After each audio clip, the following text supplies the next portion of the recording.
গারুলিয়া পুরসভায় সাফাই কর্মীদের বিক্ষোভ। ঠিক কি কারণে এই সাফাই কর্মীরা বিক্ষোভ দেখাচ্ছেন একটু জেনে নেওয়া যাক।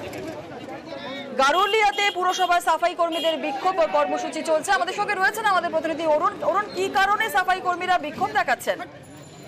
দেখো, এই গারুলিয়া পৌরসভায় 400-র অধিক সাফাই কর্মী এখানে রয়েছে। তাদের বিভিন্ন দাবি দাবা রয়েছে, যেমন তাদের মধ্যে তাদের বেতন বৃদ্ধি করতে হবে। তারা যে ন্যূনতম বেতন পায় তাদের সংসার চলে না, তাদের বেতন বৃদ্ধি করতে হবে। এবং যারা অবসরপ্রাপ্ত হয়ে গেছে তাদের বকেয়া বেতনও কিছু আটকে রয়েছে এবং তাদের পুনর্বহাল করতে হবে।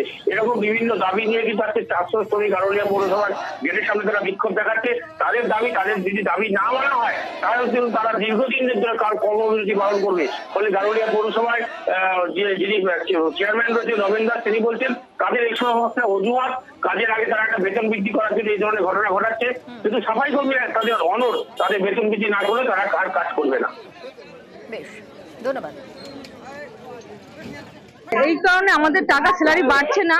আমি তো 100 টাকা দিয়ে রেটে কাজ করছি। আমার বাবা পার্মানেন্ট লেবার ছিল, সেই জায়গাটা আমি কাজ করছি। আমি কোন জায়গায় রেখেছি? আমি চেয়ারম্যানকে বলতে চাই, মমতাদি, আমি সব নেতাদেরকে বলতে চাই যে আমাকে 15,000 টাকা মাইনে বাড়াক। তারপরে আছে সিএলইএল ছুটি। সিএলইএল ছুটি সবাই পাচ্ছে না, কিছু সংখ্যক পাচ্ছে, বাকিরা এখনো পাচ্ছে না। মানুষকে লেবারদের ভড়কাচ্ছে। ইউনিয়নে একজনই আছে লেবারকে ভড়কাচ্ছে, ওইটা কোনো কাজ হবে না। দেখুন, আমাদের সবাই এখানে কাজে সবাই যোগদান করেছে, আর কাজ করবে না কেন? মানুষের যে প্রকৃত একটা দাবি দাওয়া থাকলে আমার সঙ্গে আলোচনা করতে পারে, আমি আলোচনা করে মেটাতে পারি। কিন্তু দাবি দাওয়াই নেই কোনো কিছু। অনৈতিকভাবে যেভাবে বন করার চেষ্টা করছে সেটা পাবলিক মেনে নেবেন।